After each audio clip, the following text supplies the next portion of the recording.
My name's Edward. I am the creator of Rain House AI. It's a little company that I have started trying to take advantage of this AI wave that we seem to be in. I have no clue what code is. I don't understand it in its entirety. I'm getting to know a little bit of it, and I'm learning stuff about AI. So for whoever this helps, here's one of the longer form videos. I've been making some videos on Instagram, TikTok, YouTube Shorts, etc., just talking about business, small business advice, things like that. But for this one, I wanted to just document my first build for anybody who finds it useful, for anybody who wants to get involved, wants to try to build something of their own. Maybe they could take advantage, get some clients, make some money, which is what we're all trying to do. But anyway, again, off the cuff, spontaneous. Again, not a coder. I'm not going to use a lot of tech language because I myself am learning it, and even if I do know it or understand it, I'm going to try not to use it as much. I think it's best just to explain it to the layman. So I got a couple of notes here. Obviously, you know who I am. Just wanted to document the process again. So this is a website that I made for my first client, a person that has a cleaning service, maintenance, commercial buildings, things like that, down in Van Nuys, California, for anybody who knows that area. What was her problem? So her problem is what she didn't have a website. She's had this business for, wow, I think over 20 years, still no website. She didn't even have a Yelp. I just made that for her too. So my process for that is I started using ChatGPT. I pay for the pro version. For anybody who knows what that is, it just gives you more access to more features. You could upload images, videos, blah, blah, blah, stuff like that. But anyway, ask ChatGPT pretty much how I go about it. I am also taking some online courses to try to understand what to use. And the first AI that was taught to me was Bolt. There is another one, Lovable. I've heard of it. I haven't worked on it at all. And I may make some other videos explaining the differences between them. And I'm also interested in making a video explaining the difference between Wix, Squarespace, and stuff like that. Those are the DIY builders and why they're not the same as to what we could do with Bolt. Anyway, why Bolt? Well, obviously it's AI. You pretty much talk to it in plain language, and it lets you create things like this, what you see. I'll move that video so it doesn't get annoying. And you can kind of troubleshoot things with whatever's wrong with your website like that. You could speak to it. A bunch of the issues that I ran into initially is obviously I have no clue what the code is. So in Bolt, you go into it, and this is a screen that you're going to come up to. So inside of this, you type in, I want a website, like this, that looks like this. You could upload images to it with websites you like. It also builds apps. I haven't done that yet, but I'll try. And right here, you have a little token thing. Again, what that is, it's pretty much credits. Think about it like that. You have an X amount of credits on a free account. I pay for this too. But if you pay for it, they give you more credits. All that means is that whenever you type something into that little box right there, whatever you type into it, it will use up credits. So if you say change this to green, it will probably use fewer credits than if you say make a whole page, embedding a payment processor like Stripe. That'll use more credits. So that's what that is. And that's why I chose Bolt, because that's what I was taught. And you can do a bunch of stuff with it. But just going to the first build, here are all my builds. So I built my first site for this client. I have it somewhere around here. I think it's this one. So you click there and it'll pull up the site. Anyway, the way Bolt does things, it's, how would you say it? It does things in a certain style, in a certain format, in a certain way. It uses certain language. Again, don't entirely know all of that yet, but it uses a certain language to make these websites. So most people will come into here and say, oh, cool, this is going to make me a website, and it will. But a lot of people, at least in my experience dealing with small business owners, all they care about is when I type into Google, do I come up in Google? Well, the original websites that Bolt makes, they're called SPA. Still not entirely sure what that means. All I know is that with regard to SEO, what that means is search engine optimization. All that means is, will my stuff come up, will my site come up if I type something in these sites that Bolt makes originally won't necessarily come up as often as other sites made with some other language. Now, that's where Astro comes in. So I'm obviously asking ChatGPT, like, how am I going to increase my clients' search engine optimization? Again, search engine optimization is, will they come up when people search on Google? And now even with ChatGPT, Perplexity, Claude, blah, blah, blah, all these AI systems, will my client come up every time you ask ChatGPT, in this case Van Nuys, what's a cleaning service in Van Nuys? Well, in this case, that first site, this one right here that I made for my client, not necessarily. I asked it on a scale of 1 to 10 how strong the SEO was, and it was pretty low, I think a 4. Some of the first drawbacks is that you ask ChatGPT, well, what can I do? And if you're not using ChatGPT like that, don't just use it for queries, use it for what can I do to fix this? And ChatGPT is giving me all these different routes that I could go through. This thing called Helmet, still don't know what the hell that meant, but I tried to install that, implement that with the website, didn't work. But anyway, this is the site, this is the first site, and they've changed Bolt, I think in the past month, and now it's V2 or something like that. I'll explain later what that means. But if you go here, it starts showing you like the code and you know, different aspects of your website. Public means your pictures that you have that will come up on your site. You could just drag and drop those sometimes too. Anyway, this is all the code. Again, stuff that I'm telling you that I do not know, do not understand, but it builds it. You may say, well, why are you even why the hell are you bothering with the code? Well, sometimes you may be able to change like a small thing. So for example, if you have this word reliable and you want to change that word, you could either search for it. So for example, like this, you could click reliable like that, and then wherever that showed up, it's going to come up, and see, it highlights it, and then you could just highlight reliable. Show my mic here. You can highlight reliable and change it to great. You hit save, and then on the site it'll say great. Anyway, that's why you would probably mess around with the code. I liked it because I like learning how this stuff works on the back end. But you could just tell Bolt, hey, change reliable to great, and it'll change it. It'll use your credit. So that's really up to you for small things like that. Then there's things like, can you change the size of these, they're called cards, of these cards down here, stuff like that. Eventually what I realized is just easier just to prompt Bolt, because you're also learning how to prompt the AI. So that's just an example of that. Oh, so going back to the Astro versus Spa.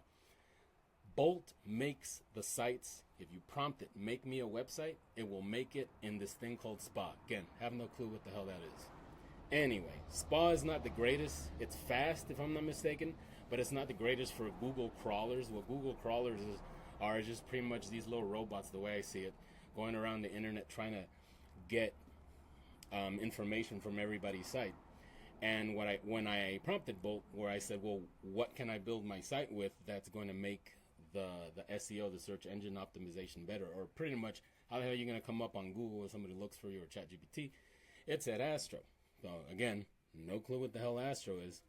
But anyway, from what I understand, Astro is just what they call a framework.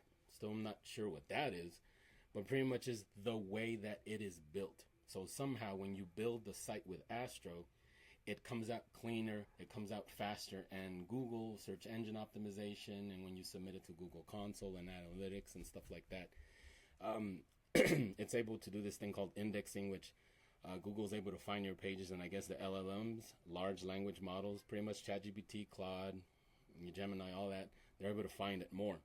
So that's what I started building with. That's when I ran into one of my biggest problems. So I had already built my client site, as you can see, and I went to Bolt and I said, well, can we copy this site? So what I did is I started screenshotting every section, every freaking section. I would come and screenshot it, put it into Bolt, and say, make this this. It's called above the fold. That's the part that you see on a website when you land on a page. It's called above the fold, or the hero. Make this look like this, but make it in Astro. I may make a video about the prompts, or may offer the prompts somehow that I used. I have them saved somewhere. So I started making them in the beginning and made them fine, but again, don't know what's going on the back end with Bolt. but it started running into problems. It wouldn't show a preview. So whenever you prompt Bolt to do something, it will generally show you a preview. So for example, if you type in make me a landing page for a gardener, and let's just say Pasadena, California. And what you want to do is you want to be specific to it. And from what I learned being on chat forums and stuff like Discord and stuff like that, is you want to give it a lot of information, but sometimes you don't want to overload it. So in this case, since I'm just doing it for demonstration purposes, I would say make the primary colors dark green, gold, and I don't know, black. And what else? Make a contact form at the bottom. Add a image of land. Let me see. Landscaping. Sorry, I can't see the screen so much. This is kind of small. At the top. So let's do something like that. So anyway. So when I started prompting for Astro, whenever I typed in, the prompt looked better. So this is just for demonstration purposes. When I prompted for Astro, it would do this little number right now, right here. But it would just stay stuck on the preview section. So that's whenever I try to do Astro. It worked and then it didn't work. I tried it on a bunch of different laptops. This one is running Tahoe. I tried it on ones running Monterey. I forgot what right before Sequoia, I guess. I tried a bunch of laptops, Macs. I'm working on Macs, and it didn't work. For some reason, I tried it on a PC, on an old PC I have, and it worked there. So I spent like a couple weeks going on the forums, going on Bolt. Bolt won't help you with that. Eventually, there was a call with Bolt, I think like 2 weeks ago, and I told them on a live chat, and they say that they understand the issue with Astro and that they're working on it. But anyway, it just would get stuck on this preview section. And I hope it doesn't get stuck here, but we'll come back to that. Anyway, I already tell you the challenges with it. And the next part I'm going to say, so whenever a bolt is considered sandbox. From what I understand with that, it's kind of like building your house on a sandbox, I guess. It's kind of like you're building sandcastles. That's how I see it. There you go. See, Pasadena Gardens, get a quote, a small landing page, whatever, services. It kind of looks like the one I made for my client. Get in touch. They're all pretty generic. Just to come back to this, that's a pretty cool image. Looks pretty good. But if you want to give it more variety, that's what I said. You could upload images as in make it look like this, make it look like that. And there's a bunch of sites. Again, may make a video about that. A bunch of sites where you could take inspiration from colors and images and websites that are already made, and you could just screenshot them and then tell Bolt, hey, make my site look like this one, so they don't come out as generic. And there's other stuff that you could prompt it to do. Again, it's all prompts with this new AI stuff. It's all prompts. But if you give it very basic, boring prompts like the one I just did, it's going to give you generic, pages like that. I mean, I think it looks great. And most people, small business, for example, who don't have a website will think it's freaking amazing because they don't have one. But if you're more into design, you can prompt it better. Anyway, so this is a sandbox, like building houses on a sandbox, like making little sand castles. What that means is that if it takes too long, if you take too much time, it's going to disappear. So with Bolt, what you would do is hit this publish button, and it's going to give you a little temporary URL, and you could click that URL. You could send it to your friends. You could send it somewhere. You could send it to yourself, and you could click it, and then it's a website. You could see it, but it's only temporary. That's when I started learning more, where you have to connect it to this other thing. There's two things. Where you have to connect it to this thing called Netlify, and you have to connect it to this thing called GitHub. What are these things? GitHub, the best way I could explain it, it's still confusing to me, but GitHub is this thing right here. It's called a repository.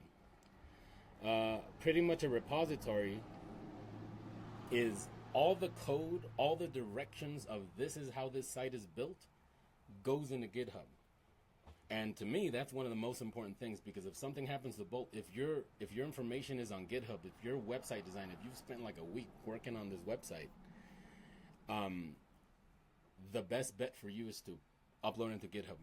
GitHub, from my understanding, it's free. You make an account, blah blah blah, and then every time you're in Bolt, you click this little button, and then you create a repository. Mine's already linked. You got to link it to GitHub. You got to link Bolt to GitHub. It's kind of like they talk to each other. And then you name that repository. And this one, it would be called Pasadena Gardens website, .repo, or I forget what it is, .something. And that's where all the code goes. So it stays there. And every time you make a change to Bolt, it changes it in GitHub if you link them.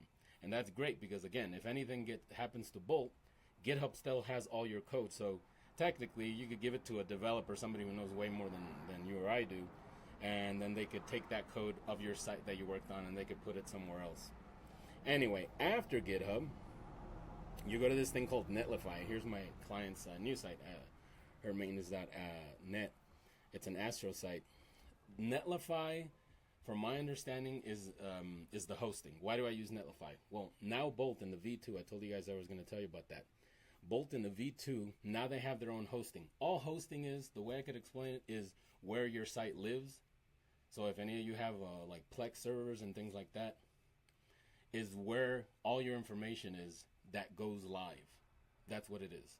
And Netlify is free, given certain parameters. Like they give you a free tier obviously for free, for you to host your website there. And at least for me, I could host a couple of my clients' websites, given that they're not getting an insane amount of traffic and I'm still starting out, still small. I don't got very many clients. That helps me because I don't have to pay anything for the Netlify. I just link up to Netlify, and that's where all my clients' websites live. Again, so Bolt, you make a change in Bolt. So let's just say your client says, I want you to change the color of the background. You change it in Bolt, sends it to GitHub, and then GitHub and Netlify pulls it out of GitHub and then sends it out live to the web. So in this case, it would be www.yoursite.com, net, AI, whatever.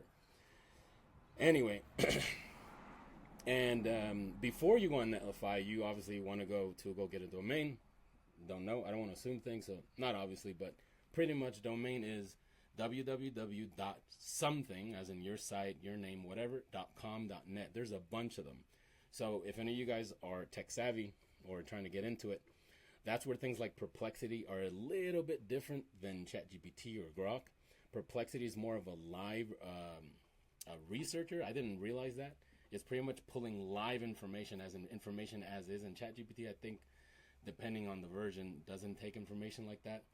Grok takes, I call it gossip. Grok takes gossip. Perplexity is kind of like the academic one. So anyway, why do I mention that? I mentioned that, so depending on what kind of business you have, you don't necessarily may want a .com, and they all cost different things. You know what I mean? So let's just say, like, this one's probably going to be taken, Pasadena Gardens. I'll make it like that today. Not a really great site name. See, it's available. It's $18.99. But there's other versions. .org if you're an organization. .store if you sell stuff, whatever. Anyway, the reason I point that out is that some of them are very expensive. So Pasadena,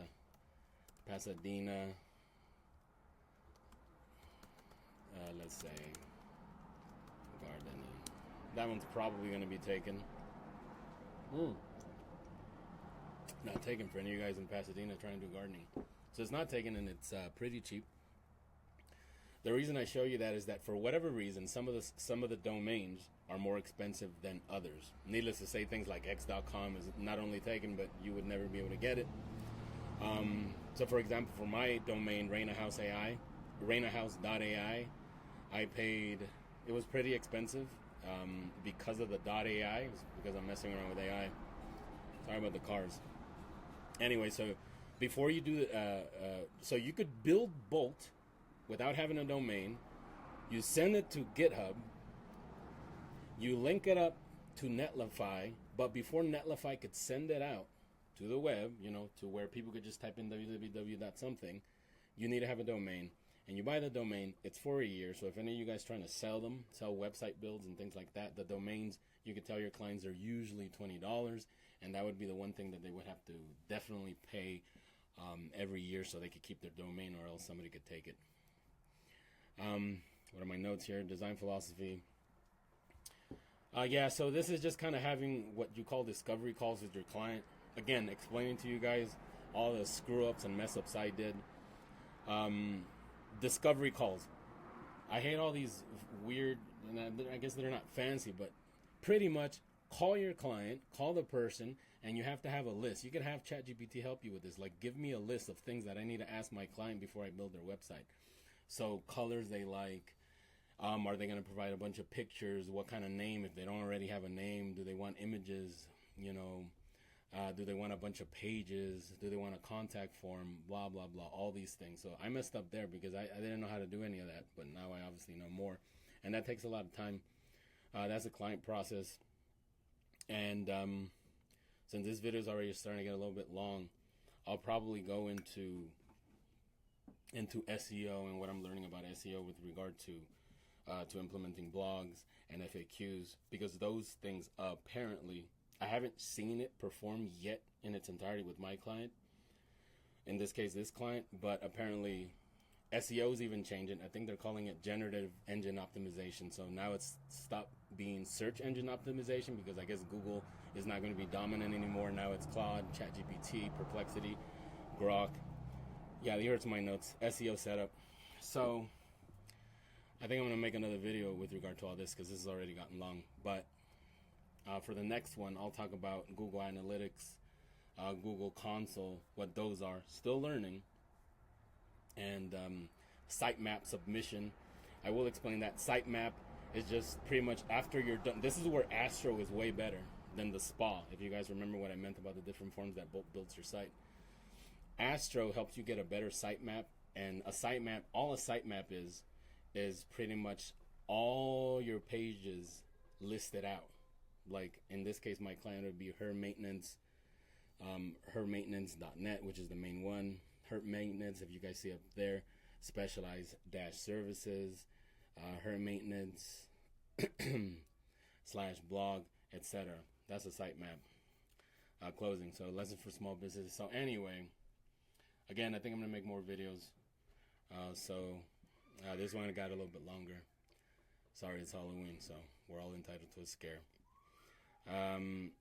So I'm going to talk about how it could help small businesses to have a website and the obstacles that keep facing with small businesses, because a lot of them are ran by boomers and some Gen Xers, and they're not necessarily tech savvy, or they're not necessarily following all this. And from what I've gauged from the people who I've worked with is that they're too busy working, which is something that a lot of the younger people aren't necessarily doing, or they may not be able to. So just to close, thank you for listening. I appreciate it. I appreciate you guys who are listening to my first video. And if you haven't checked out all my smaller videos, there's only a few out. I think there's like 6 or 7. Just trying to give out some information about what benefits of SEO, websites, being branded, and things like that are. But like I said, now as I'm making this video, I'm coming up with other ideas that we could do for more long-form videos of what I could explain. Again, for anybody who's trying to do this, for anybody who's trying to learn and understand how to work with AI, in this case, how to make websites, which is a really fun thing to do if you're really into it. I like doing it. I'm not big on the design aspect, so you may want to have a designer around you telling you about colors and hex numbers and stuff like that. Those are just the colors. That's all it is, numbers and the colors.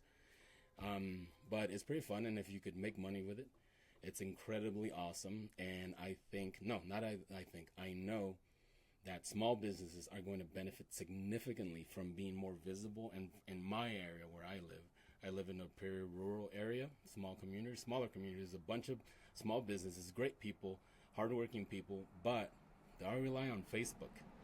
And that's sad because there's no visibility there. And as anybody of you guys that may be watching this video know, everything's going to more visibility, to be more online, for people to be able to find you, and that's the biggest thing. So, hey, you can start with a website. So again, thank you guys so much. I appreciate it. Stay tuned. I'll have more.